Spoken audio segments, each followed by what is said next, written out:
So, full disclaimer really quick about these last few levels. Going forward, we're going to have a lot more of the kind of like in the older style how I used to do SR, which is, one mission a video. At least for the YouTube side. The reason for this is these final missions are just a constant push, and they're all pretty long. As for this mission, this is a completely optional mission, and unlocks some interesting characters.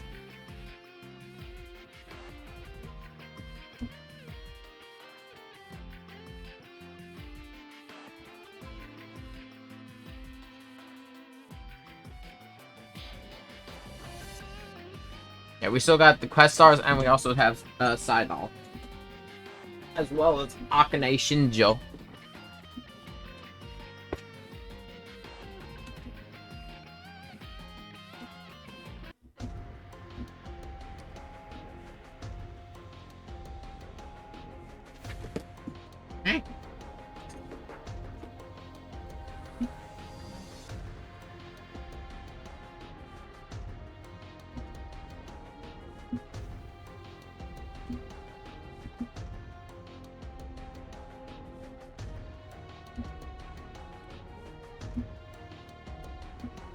Grieving for her brother.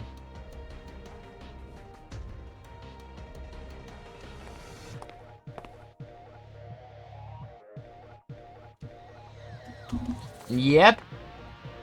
Unlike SRT, where he is dead, Michael survives in 30 if you meet the requirements.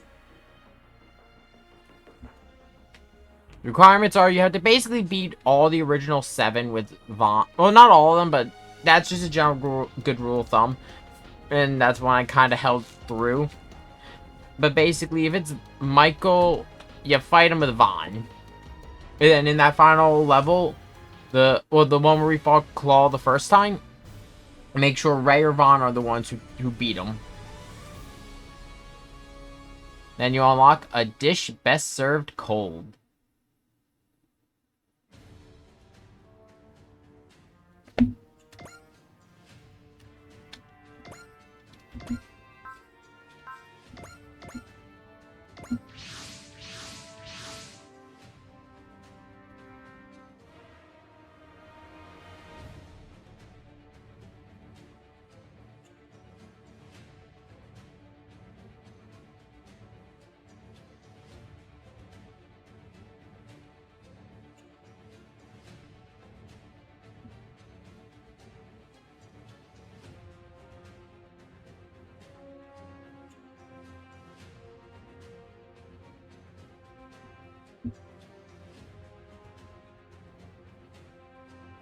You're not clever, but you're not a fool.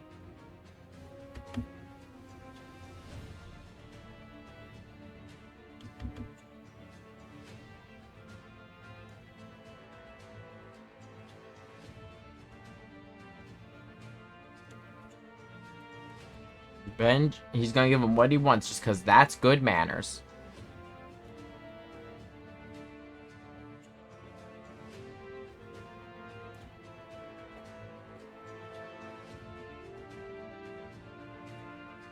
Vaughn, the successful Avenger.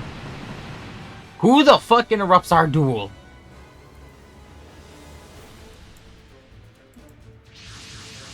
Oh, great. More quest stars. I guess I don't like being ignored.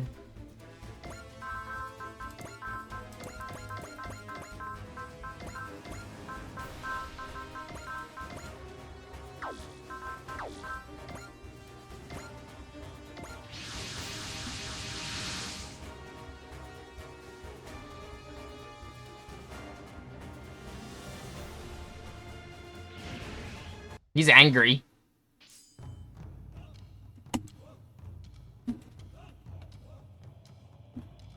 May I introduce the 2 secret units, Fossilina and Michael.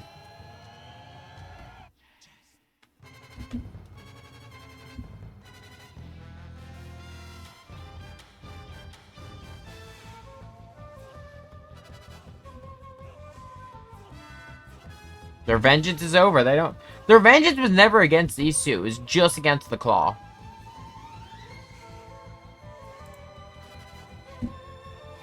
Calling it like I see it.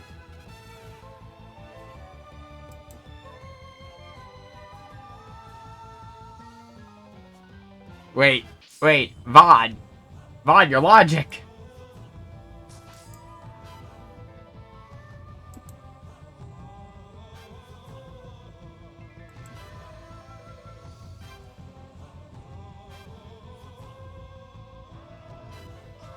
I agree, Daisy. It feels like we're kind of intruding in their world.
So as I've been doing though, consistently, we're just not holding back anymore. If it hits hard, it's getting deployed.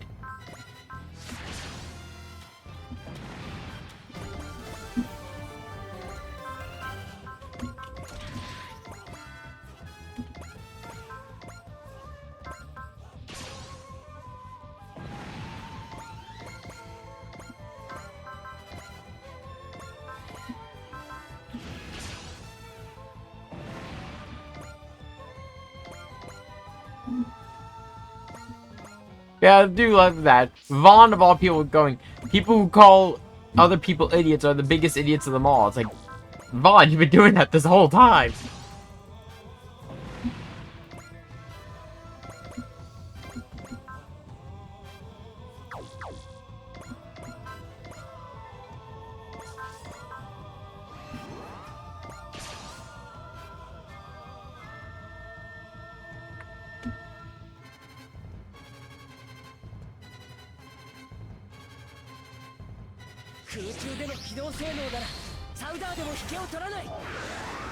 I don't know, the Huck Bend will fuck you up.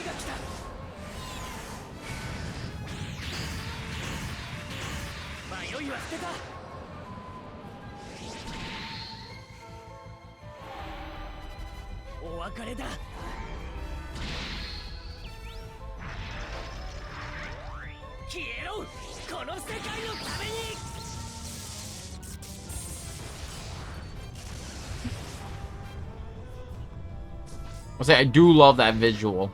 It's really good. There you got the tri-section staff for Fossilina.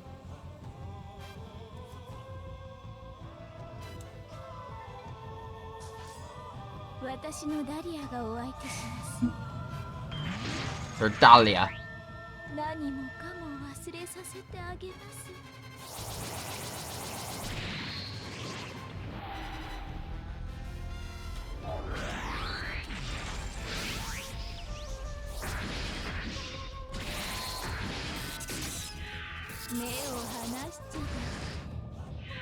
I do like the fact that the original 7 all use the weapons of their machines.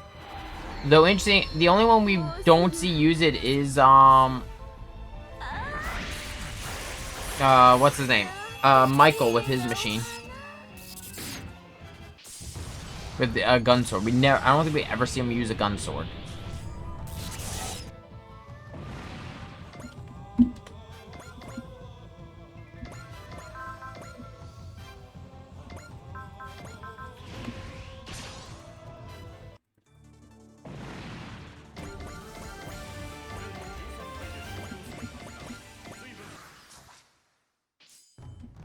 Oh yeah, it was Vaughn and myself.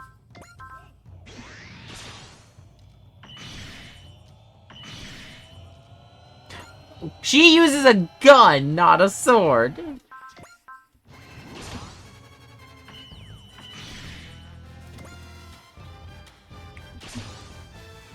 My issue with these units we acquire in these last few missions, with the exception of Final Galgai Gar, because Final Galgai Gar is, if you've been using Guy, he is perfectly fine, especially with the fact that it's got a spirit deck consisting of all the other Brave pilots. But a lot of these characters we're going to be recruiting, in the original game, they're recruited so late, you don't really get to use them. Yeah, like, they're really acquired so late in the game, and at this point in time, you're going to be investing in so many more powerful units. Like, you're going to be putting a lot of money, into, for example, Ray Earth or Getter if you haven't maxed it. If you haven't maxed the Huckman, I highly recommend doing it.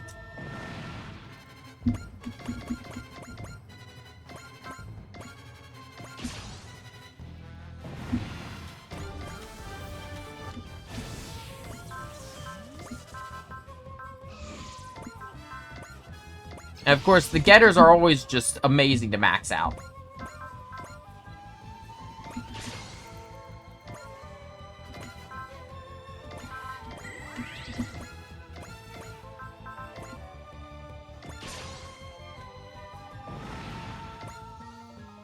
Granted, with the expansion pass, that's kind of a moot point because the expansion pass adds so many missions that we've got some room to breathe.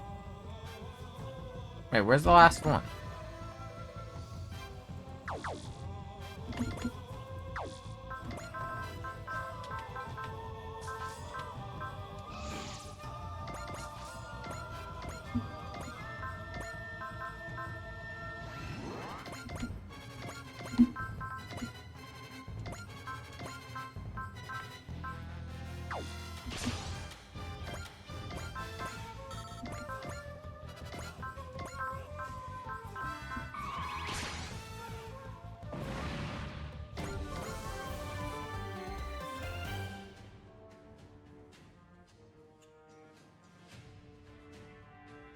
You wouldn't be able to beat Vaughn. Dan of Thursday is the most powerful of the original 7 at this point in time.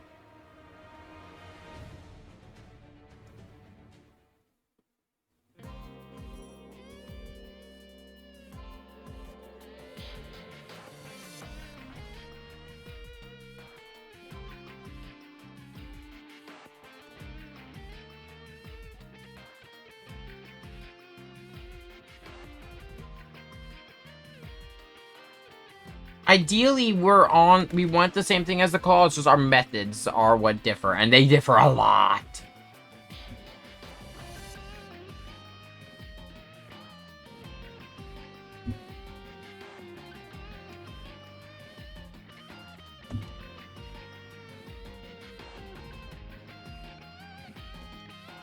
And he's still trying, he's basically become Vaughn. Holy shit, Michael's... Oh, okay.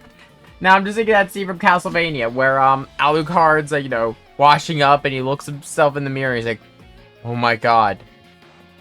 I've become Belmont. It's that. He's gonna, like, wake up one day, and just look in the mirror and be like, holy shit, I've become Vaughn.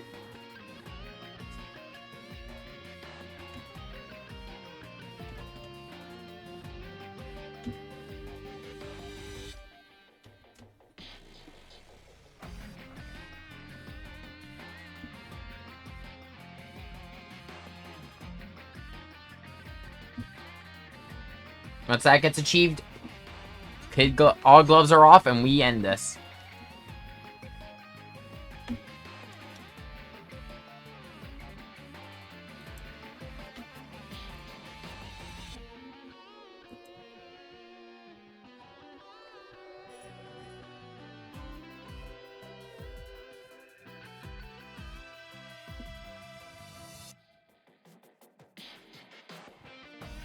Look, we got a lot of kids here. Please just watch yourself.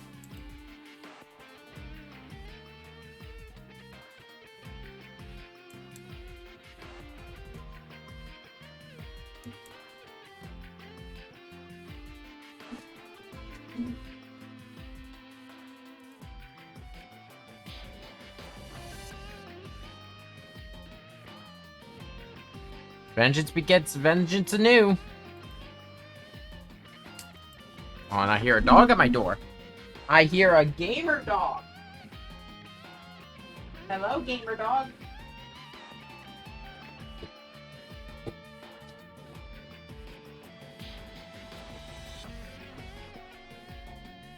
You wanna hang?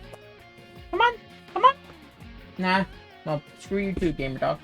Oh, do you really? Come on up, come on. Oh, good boy.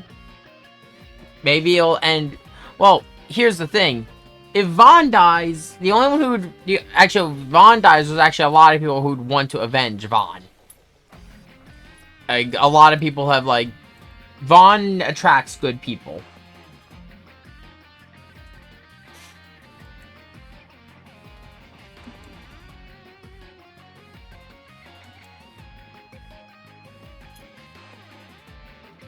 Find a dream of their own, instead of selling for someone else's.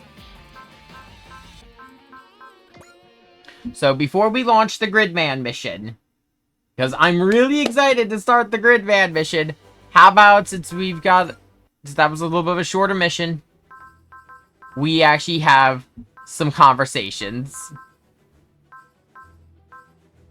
Because we've got quite a few I've been sitting on. We might as well get some more comedy. Let's start with a Gundam's Destination.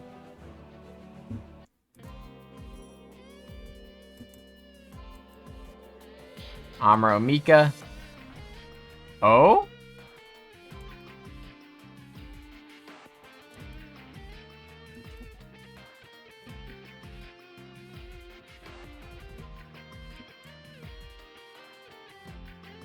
True. True. Camille brings up an interesting point here.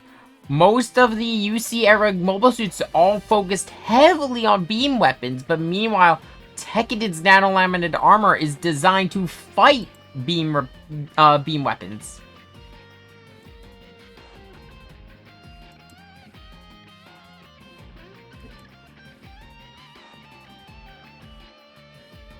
You know, that's probably one thing I've agreed with when it comes to McGillis Farid. Gundams definitely seem to choose their pilots.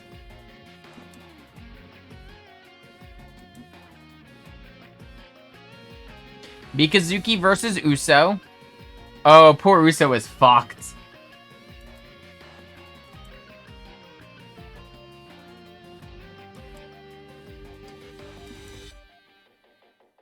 You'll be fine. You can't die. Akihiro versus Camille. Oh, there's that joke. Oh, wow, that's some...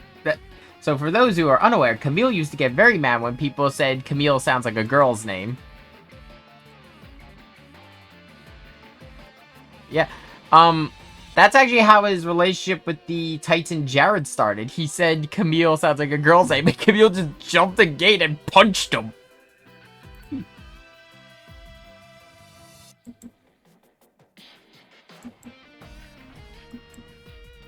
Battle of the Aces. Shino versus Amuro. Oh, he is fucked.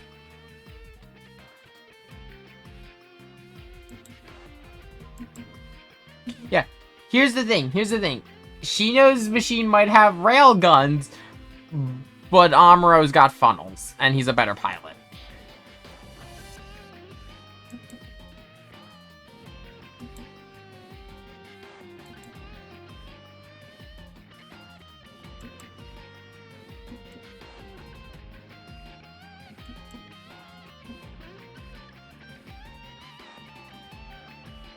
They need to work out their shit.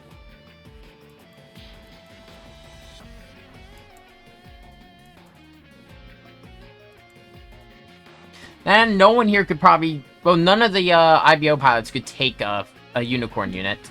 While the NTD would have no effect on them, it's... Oh, like, in terms of, like, Psycho Frame, it's still very powerful.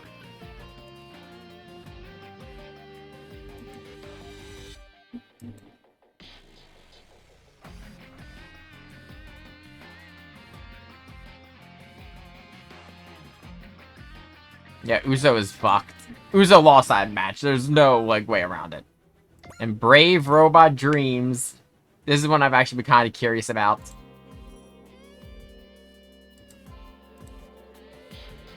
Yeah, so Deckard's a police car, Duke's an ambulance, and each member of the build team is a variety of construction vehicles. Someone who transforms into a train.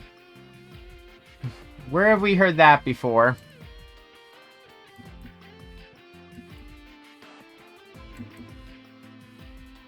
Sibling robots who transform into Shigatsen, and they can change into a symmetrical combined form.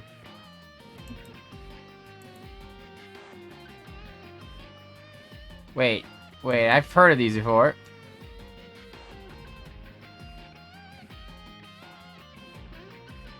Isn't that just Mike Gine? All of this is just Mike Gine. And yeah, no. So he's been he has world hopped in Shinkelion. So we could just say he has met Maito, possibly. And yeah, I think this is a reference because I don't believe this is their first SR appearance if we count the mobile games.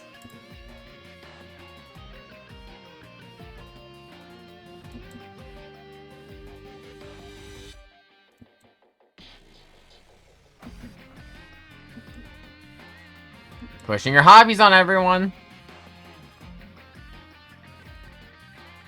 I mean, the world of SRV literally connects 3 dimensions through train tracks.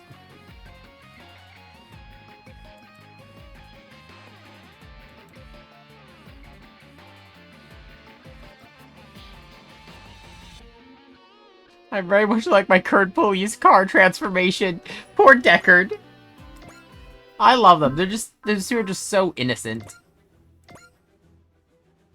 Conversation we mean to have. The two Yudas.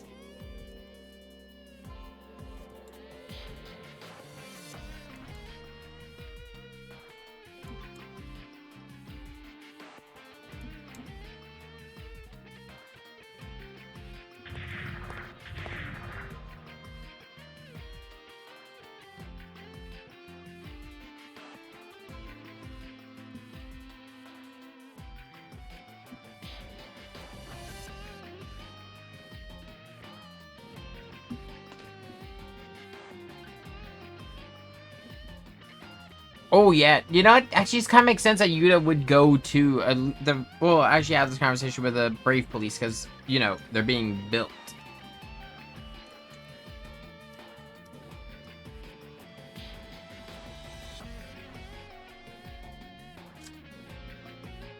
Oh, I know. Oh, I didn't even know you've been in here.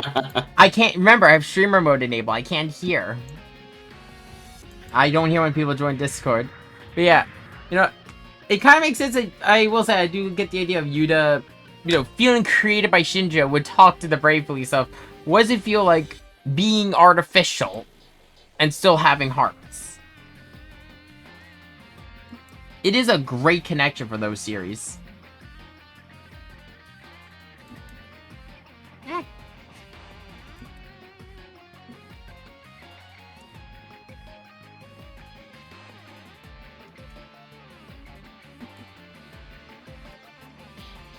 Got some great ninja wisdom to share.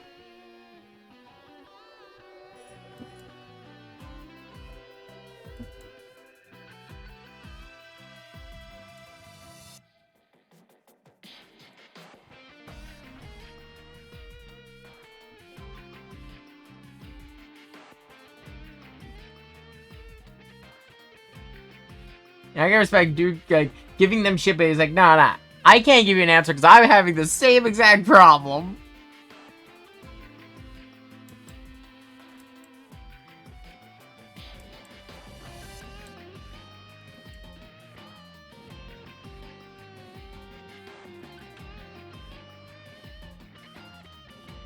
You know what? And again, this is something I love about J. Decker Yuta. He's got the perspective on this of a child. It just doesn't really matter. At the end of the day, you're you. You've got a brave heart. You've definitely stood up to some of the crazier problems here. Oh, Ultraman yeah. trusts you. It'd be kind of weird if Ultraman didn't trust Yuta. Yeah. And I mean, Grant, How long they've been together. and then you have At this Akane, point. and then you have Akane trying to hit on Ultraman. Eh, That was fun. That was a fun use. Like, she's definitely an Ultra fan. We could say that much. So can you imagine her perspective meeting, the real Ultraman? mm-hmm. She'd be going wild. And it was still early enough in her timeline that she wasn't full batshit. Yeah.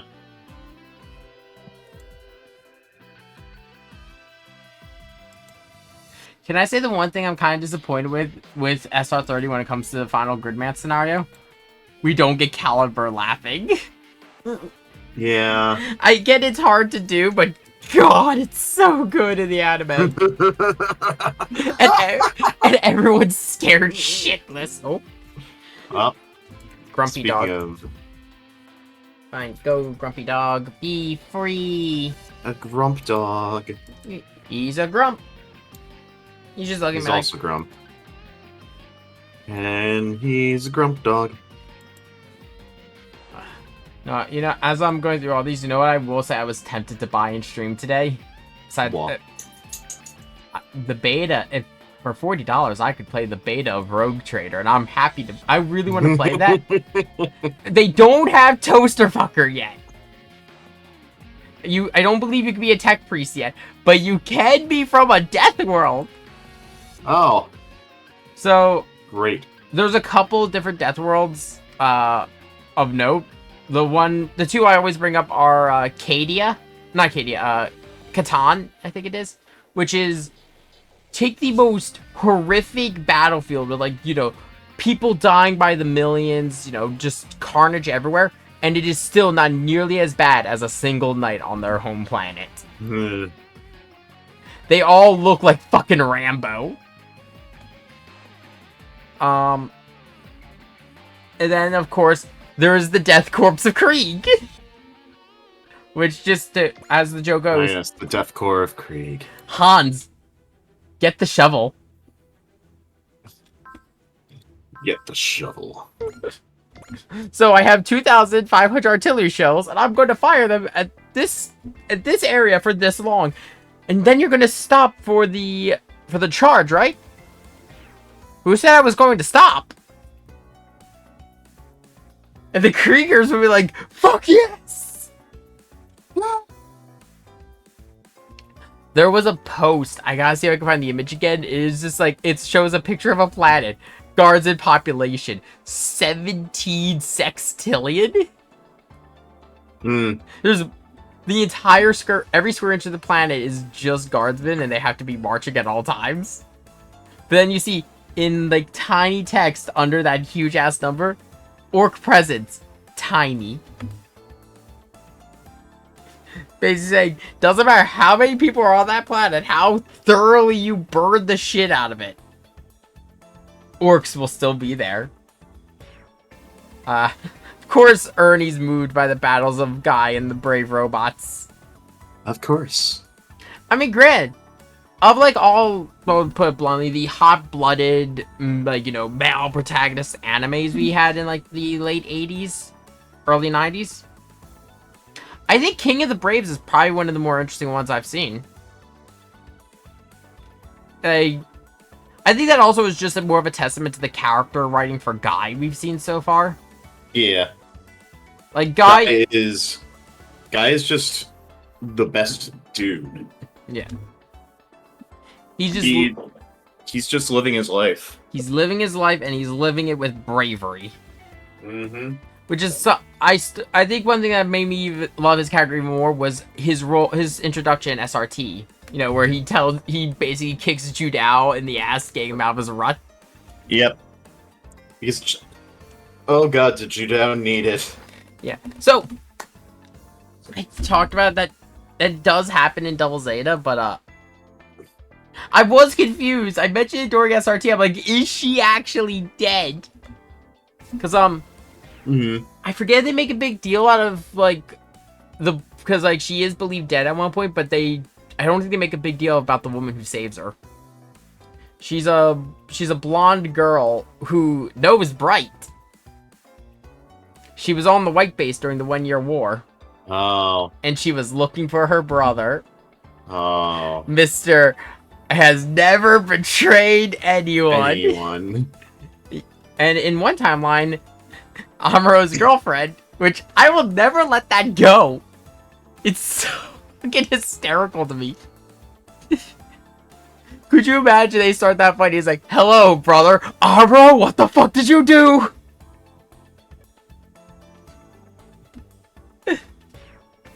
Like, 0079 Amuro, it would be that petty.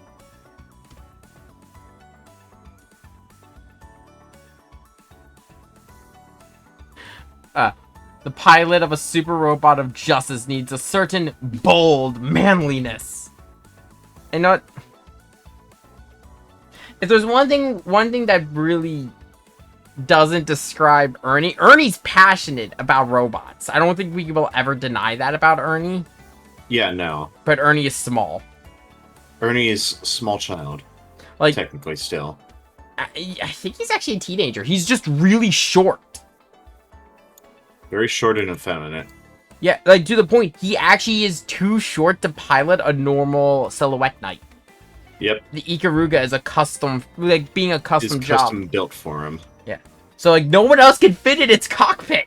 My Ikaruga was built for me. By me! Oh, and he's showing them young Mamoru and Ikumi.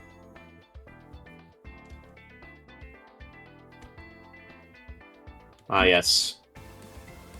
It's they were just chilled. Yeah, I'll be honest. Like, of all the characters, like, especially King of the Braves, it's kind of weird seeing Mamoru and Ikumi like come into their own. Yeah. Especially after seeing them in the other games. Yeah, where they've been children. Yeah, in SRT where they were kids. It's... Yep.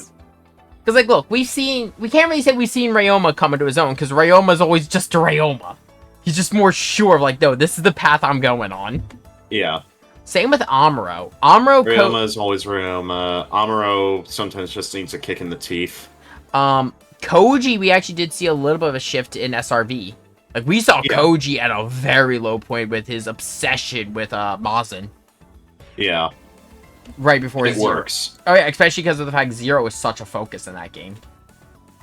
I will still say, if we get Mazin again, well, let me finish that. When we get Mazin again, because we will, they'll never give up on Mazin. Mazin, Gundam, and Getter are the 3 pillars. But if we get another Infantism mech, kind of like how we had Kaiser in this one, I would love to see them use Infantism Mazin Zero and have it as a plot point again. Because, holy shit, I built that model. Mazinger Zero with the mechanical detail of the Infinity mechs. It's very good, and even the jaw opens up. It's really cool. Oh, that's freaky. I love that. Yeah, the jaw has a hinge. You could swap out the iron cutters on the arms to be the giant-ass ones. Yes. The only thing I have is I just didn't feel like building its stand, so I have its Scrander off.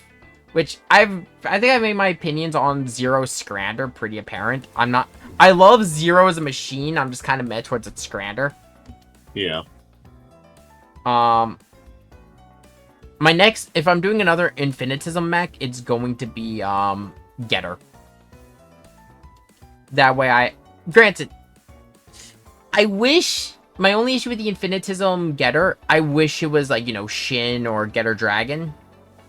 It's the original Getter G, which is, like, the slimmed down original manga variant by Ken Ishikawa.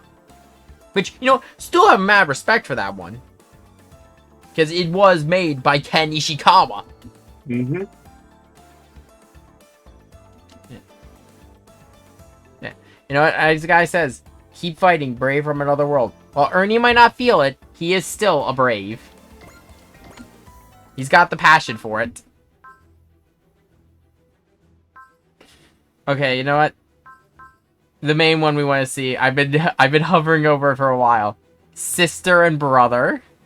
Hmm. I think for yours, it's gonna be brother and sister. Probably.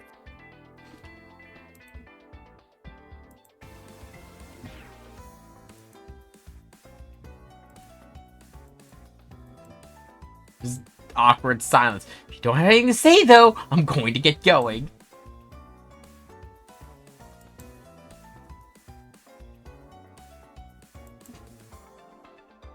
Yeah, they haven't seen each other for so long. But it's like they should have so much to talk about. But now that they're together again, it's like they just... It doesn't matter. They may not be siblings by blood, but they are definitely siblings.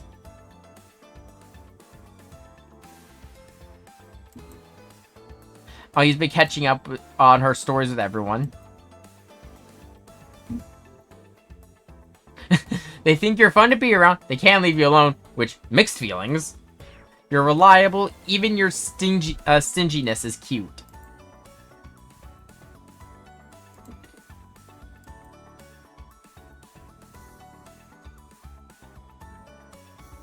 He put the needles of some of the creepers around AZ, especially the XO. So Edge is an overprotective big brother.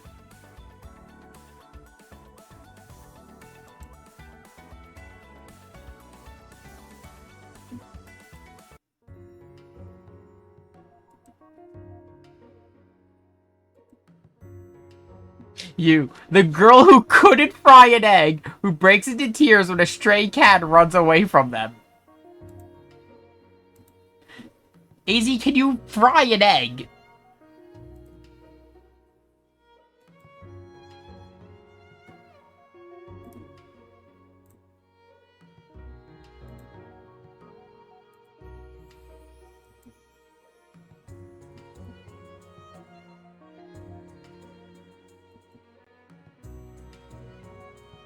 I can burn an egg.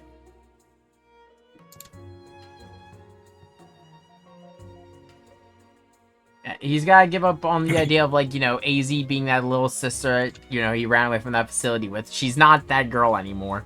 But they're still, and will always be, brother and sister.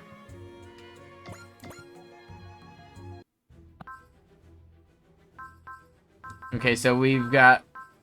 I'm gonna do the ace chats, and then we'll start Gridman.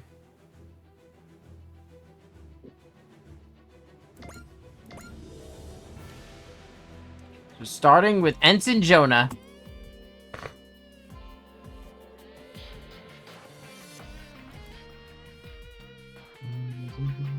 Yeah. You know, Jonah, if we want to talk about a pilot who's had, like, ridiculous development since this game started, it's Ensign Jonah. Jonah, the rabbits. Oh, definitely the rabbits. The rabbits are, they... Because here's the thing. I would... Rabbits are parallels to... Jonah. Not just Jonah, but to AZ and Edge. True, true. The other thing with the rabbits also is... The difference between the rabbits and Jonah was the rabbits were also in cutting-edge machines, where it was the thing of... They had all the power, they just had to, you know, get better as a team and improve as pilots. The narrative as a mobile suit was out of date. I brought it up. It's a testbed suit for New Gundam. So it's... And the New Gundam was rushed, so you can imagine how the narrative was. Yep. They just slapped some Psycho Frame parts onto it. Yeah. One of my favorite scenes, I mentioned it earlier, still in narrative, is right after the opening sequence where he uses the Apex to try to catch Fennec. Mm-hmm. They're removing the packs, and as, like, they're removing all that heavy, high-speed armor and everything else it's got, it cuts to Jonah also getting the flight suit removed. Hmm. And it cuts just between the two in parallel. Pointing out, like, underneath all that armor, all those weapons, all the narrative is a scarecrow. Then there's Daba, a character who I did not know about until I played SR30. But you know what? I love his relationship with Lelouch. Daba, honestly, is cracked cracked out of his mind. Yeah, when you give him when he gets that Buster rifle, holy Mhm. shit! If you dump in, like I said, if you get those RNG and CQB early and you start like, stockpiling that upgrade, he's pretty powerful. Not to mention, he starts with hit and run. Yeah. Which is compared kind to of most other pilots. Yeah, which is kind of funny because like the L Guy Mark 1 doesn't really have a lot to take advantage of with hit and run. But the Mark 2, especially because like the fact it's a sniper unit, can I give you a terrifying idea? L Guy Mark 2 and Wing 0. That entire sniper line would just be dominated by those two. Yeah, Dava definitely has, out of all of them, that's something I've liked about Lelouch, like, seeing him as, like, he sees Dava as, like, you were what I could have been if he was born into a better world. But, Lelouch being Lelouch would never, besmirch all the pain and torment he's gone through in his life. That's made him who he is. And then there's Go. The power of the getter. Fuck off. Nothing will ever beat that! Like, she's trying to talk to Go, and everyone else is like, oh no, he's very happy. You can tell? You can see, we can just read Go. We have a connection. I get why, like, K, Guy, and Go don't really get much in... They didn't even get much in SRV. Because they just kind of show up. They're kind of just here, but at the same time, they're very important in their own right. True. Which, granted, I get why. It's because mostly just the batshit story of Armageddon. Yeah. If we were to... It's all Getter's guidance. Fucking shit! Fucking called it. And now you speak up just to say something cryptic. Yeah, Go... Like, they really don't do much, but if we were to ever get Getter Armageddon as an actual full-blown storyline from beginning to end, the closest we ever got was, SRV. Since, we start with Ryoma just after the events of Episode 3. Yeah. Which, putting him in Black Getter for so long was really nice. Yeah, it really showed off what he is when he's on his own. And that tends to just be a thing with Ryoma, starting him off on his own. Yeah. See what he is without the mind and heart. I think the reason for him being on his own in V is more... Oh, granted, both Ryomas in V and 30 have different mentalities for being on their own. Yeah. Because V's is also... Oh, granted, all of them have a complete different mindset than 30's Ryoma, since while he's still Armageddon design... It is very much more OG Ryoma. Yeah. But with the Armageddon look, because the Armageddon look is just iconic at this point, which is kind of funny because it's not a Ryoma look. What the look for Ryoma is at least in Armageddon, is a reference to another one of Ken Ishikawa's works. Even the part like when he's Devilman. I don't think it was Devilman. That was Go. Right. I think it was Maju Sensei. He did a lot of crazy shit. A lot of gore, a lot of sex. BDSM Nazis, which is not something I ever thought I'd say. Yeah. They were the villains, of course. But it got fucking wild. Even the scene where, when he's with Go, Hayato, and they're the first time they're in Shin Getter. Mm-hmm. Where Ryoma gets, like, the crazed fucking smile. That's a full-blown panel recreation from one of Ken's other manga. Armageddon, and from my understanding, New Getter Robos are just love letters to his works. The man does had a series that's like, I think it's called the Buddhist Monk War Chronicles or some shit. It's a war going on at the same time in in feudal Japan, modern Japan, the great chasm of space. It's all happening at the same time. You see this crazy ass designs and like biomechanical horror. Because it's based off like the Buddhist belief of like the one, I can't remember the sect's name, but it's basically everything in the universe is happening at the exact same time at the exact same moment. So like while we are living on Earth, there's still going through space, and it's all different layers.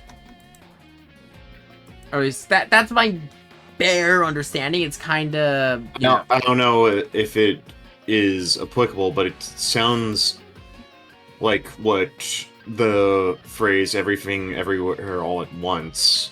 I believe that's might be related to that. I think it is, but it's one of his. I never saw that movie, and I really should at some point. I do too, but it's his magnum opus outside of Getter, and sadly, us Americans can't really read it. Yeah. It has never been officially translated to English. The fan translation stopped for a while. They did, from my understanding, start back up in 2022. So who knows? We might one day be able to enjoy it. Though the artwork is fucking gorgeous. Like, if there was ever a collaboration I would want, if we could, like, have two great manga artists work together, I would have loved to see Ken Ishikawa and the artist for Berserk working together. Yeah. Rest in peace, those two fucking legends. Rest in power. And now let's finally have our conversation with Lelouch. Congratulations, you're an ace now. A word entirely unsuited for me. That's Lelouch! Well, that's Lelouch. It wouldn't be Lelouch if he wasn't downplaying his own skills. Well, let's be honest, C2 does all the piloting. Yeah. It's really C2 that should be considered the ace, but... Though, let's be honest, him managing the absolute defense system. Yeah. We know how hard it is for a normal person to run the absolute defense system because, Rollo. Yeah. And he's like, what the fuck? Because Lelouch is piloting the damn thing, managing the defense system, and still calculating for the zero laser. Yeah, Lelouch is not normal. I will never forget the Flaya scene at the very end with the spear. Those two are utterly fucking terrifying. You do not fuck with Lelouch, Lamperouge, and Suzaku.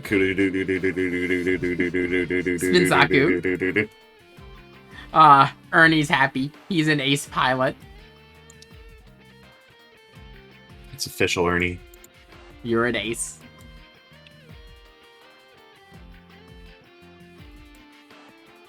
Senate going beyond Ace of Aces and embracing the endless dream of the strongest. I don't know if it's just because I am a mecha fan and I kind of resonate with Ernie. But like, oh, it definitely is. Oh, it's definitely part of it. I won't deny it's part of it. Like, Ernie's just such a fun, honest character. Like, when Knights and Magic starts after he gets isekai'd, it cuts to him in the new world being entirely depressed, like, sleeping, basically in like a vegetative state in a carriage. And you hear his inner thoughts. All the model kits I won't get to build. All the mecha I can't see. And then he sees his first silhouette knight. Then he realized, holy, build it. Actually, oddly enough, the first time I heard about Knights and Magic was from Connor, because he stumbled across it because it was an isekai. It made some splash. And he told me about it because it'd be interesting. So I'm like, it's in the back of my head. And then I see it. I'm like, wait a second, I've heard of this. And there's Captain Mitsuba. If we're going to be honest, the entire original crew for this game have all been kind of fun. It's weird having an original battleship as opposed to, just an original pilot. Yeah. But you know what? That does happen occasionally in more of the OG series. Oh, yeah. Well, definitely in the OG, because the whole point of OG is original generation. The Alpha timeline and OG. But, I felt this game struck a nice balance. Though, let's be... actually, I'll be honest. The Just Singer crew, I'd hold them up there. Like, don't get me wrong, I don't think I would ever hold them up as high as I do Harlock or Odaya. Yeah. Because they're both legends in their own right. And let's be honest, the main reason I remember Nemo from X is mostly because of the shit he pulled with Lelouch. That was fucking terrifying. I love them just calling out the Keepers of Order. It's like, so, would you like to explain why you're summoning people from another world? You what? Tells no one, it just drops the fucking bombshell.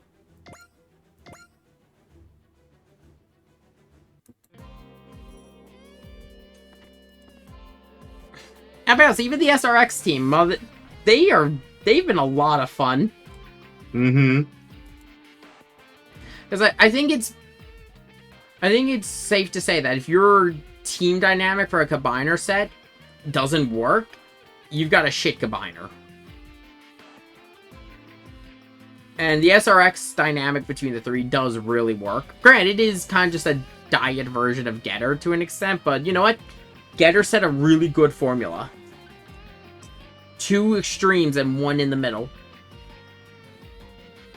What's up, Scout? What's up, small dog? No, oh, I'm trying to remember here. I need to actually sit down and finish watching the anime for Kamen Rider W. Just because that's another good team combination. Yeah, Futopia is really good. And I really do hope that they give us more of it, because the manga, I think, is wrapping up soon. Yeah. Can I say my favorite thing about the anime that they did? And they didn't have to do. They could have swapped this out, and I think it would have taken away. They kept the sounds. Yes, they kept all of the sounds for the transformations and everything. Because, God, that announcer, just the way he goes, Joka! Cyclone! Joka! So good! Granted, I don't know if there's been then the... I